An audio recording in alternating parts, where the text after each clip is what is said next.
Bismillahirrahmanirrahim. Yaqulullahu azza wa jalla illa as-siyam fa innahu li wa ana ajzi bihi taraka syahwatahu wa ta'ama wa syaraba min ajli lis-saimi farhatun inda fitri aw farhatun inda liqa'i rabbi wa la khalufa musayim attabi inallah min rihil misk. Terjemahannya, sebenarnya puasa itu, kata Nabi SAW, puasa itu semua amal ibadahnya anak Adam sudah ditentukan kadar pahalanya, bisa 10 sampai 700 kali lipat, kecuali puasa, karena dia milikku dan aku akan membalas secara langsung, kata Allah, karena dia meninggalkan syahwatnya, makanannya, minumannya karena aku.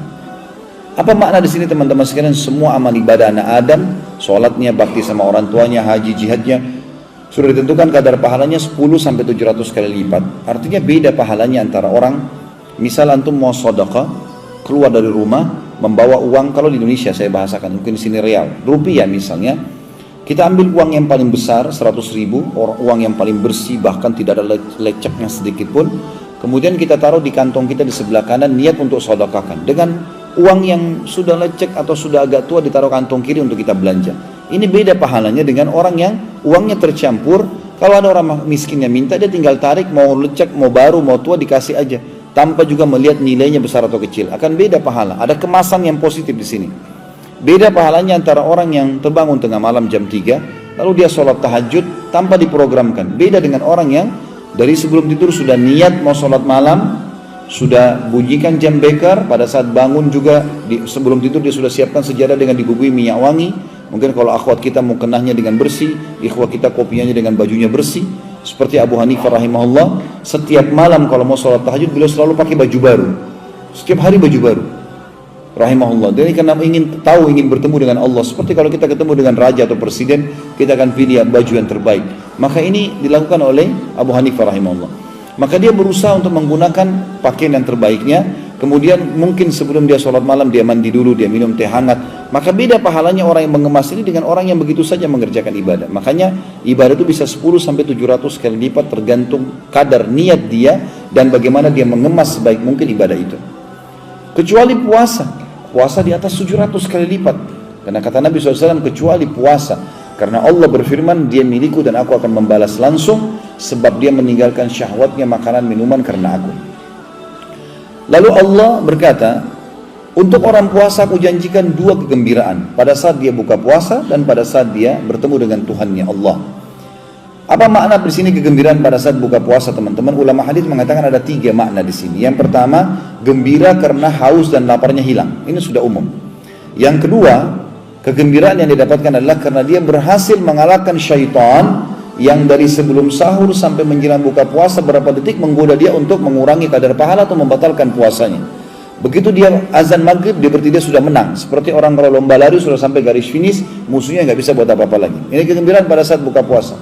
Dan yang ketiga adalah kegembiraan karena dia bisa melipat gandakan pahala dengan membuka puasakan orang lain.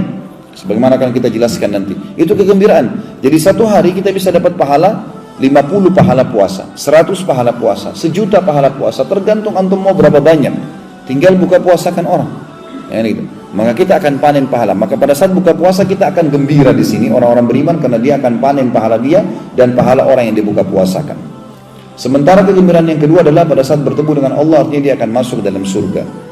Dan penutupan hadis, dan bau mulutnya orang yang puasa lebih wangi di sisi Allah daripada bau kasturi. Apa maknanya kalimat ini teman-teman sekalian? Tahu kasturi ya? Di sini pasti ada. Minyak kasturi biasanya mahal sekali ya, kalau yang asli itu. Tapi perlu digarisbawahi juga tidak semua orang suka baunya kalau yang buatan manusia yang ada di dunia. Lalu kenapa penggunaan kalimat kasturi di sini? Jawabannya hampir mirip dengan di surah Ar-Rahman disebutkan di surga akan ada kurma, ada anggur, ada delima. Dalam surah Al-Waqiah ada pisang disebutkan. Ini kata ulama adalah hal-hal yang sama namanya dengan di dunia, tapi beda bentuk, beda aroma, beda cita rasa. Jadi misal masalah kurma di surga, baginda Nabi SAW bersabda, Sesungguhnya satu butir kurma di surga, satu butirnya seperti tempayan besarnya. Tempayan tempat makanan yang besar, bisa 10 orang makan. Satu butir kurma. Putihnya lebih putih daripada susu, manisnya lebih manis daripada madu, dan lembutnya lebih lembut daripada buih. Tidak akan pernah kita temukan di dunia ada kurma seperti ini. Warnanya putih, lebih putih dari susu. Yang kita tahu adalah coklat, hijau, merah. Tapi putih, nggak akan pernah ada kurma putih. Dan rasanya lebih manis daripada madu dan lebih lembut daripada buih. Tapi seperti itulah. Makanya kata ulama yang disebutkan di surga adalah sama dari sisi nama dengan dunia, tapi beda dari sisi bentuk, aroma dan cita rasa. Begitu juga dengan kasturi. Kasturi surga beda teman-teman sekalian dengan kasturi dunia. Banyak sering digunakan kalimat ini ya, seperti misalnya selain bau mulutnya orang yang puasa di sisi Allah lebih wangi dari bau kasturi, juga ada hadis tentang orang yang mati syahid. Yang kata Nabi SAW, orang yang mati syahid akan menetes darah dari lukanya dan mengeluarkan wangi lebih wangi dari bau kasturi atau sebagai semerbak kasturi, gitu kan? Maka kata para ulama, ini adalah kasturi akhirat. Dan yang dimaksud dengan kalimat Nabi SAW, sesungguhnya bau mulutnya orang yang puasa di sisi Allah lebih wangi dari bau kasturi adalah ahli surga yang rutin puasa. Nanti kalau dia ngobrol dengan ahli surga yang lain dan di surga itu, mulutnya mengeluarkan bau kasturi yang wangi. Dan ini tidak berlaku bagi orang yang tidak puasa. Misal, ada orang meninggal tidak sempat puasa Ramadan, mungkin karena kejahilan atau kena maksiatnya, lalu dia masuk neraka dulu, dibersihkan dosanya, lalu dia masuk ke dalam surga. Nanti dia nggak dapat fasilitas itu. Jadi ini bukan maknanya teman-teman, kalau kita baca dalam hadis misalnya, teman-teman baca buku, oh bau mulutnya orang yang puasa lebih wangi di sisi Allah dari bau kasturi. Bukan kita datang ke teman kita lagi puasa gini, ini cium bau mulut saya, kita tiupin ke dia. Itu bisa pingsan dia nanti. Karena pasti bau mulut kita ada, gitu kan? Jadi bukan itu yang dimaksud ya. Kalau antum lagi baca hadis ini, fahami. Ini maksudnya di akhirat nanti di surga. Kalau sudah masuk, bau mulut kita lebih wangi dari kasturi di surga nanti. Ini yang dimaksud. Orang puasa juga teman-teman sekalian kayak kita sekarang, ikuti 2 syarat mutlak yang sudah masyhur. Hadisnya saya yakin sudah sering didengar. Adalah sabda Nabi SAW, hadis Bukhari Muslim, man sama Ramadana imanan wa ihtisaban ghufira lahu ma taqaddama min dzambi. Untuk menambah ekstra yang kita bisa dapatkan lagi puasa, selain pahala yang lebih besar sampai 700 kali lipat mengalahkan ibadah-ibadah yang lain, juga kita bisa membersihkan semua dosa kita dengan puasa itu. Dan setiap hari ada pembersihan dosanya.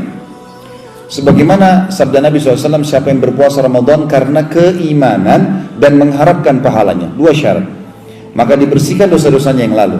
Apa maknanya keimanan teman-teman sekalian? Keimanan artinya semua orang pun tidak puasa, saya tetap puasa.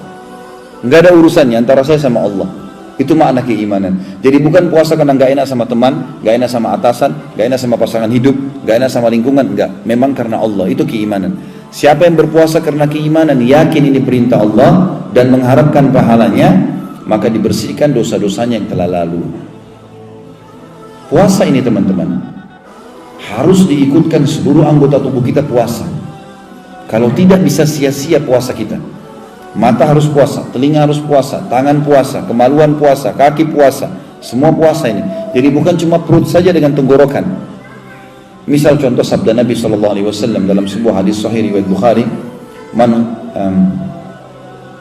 lam yada' qawla az-zuri wal 'amala bih, falaysa lillahi hajatun fi an yada'a ta'amahu wa syarabah. Siapa yang tidak meninggalkan perkataan dusta dan perbuatan dusta, maka Allah tidak sudi menilai lapar dan hausnya. Jadi kalau puasa tapi masih dusta, batal puasa. Amal-amal ini tidak boleh dilakukan.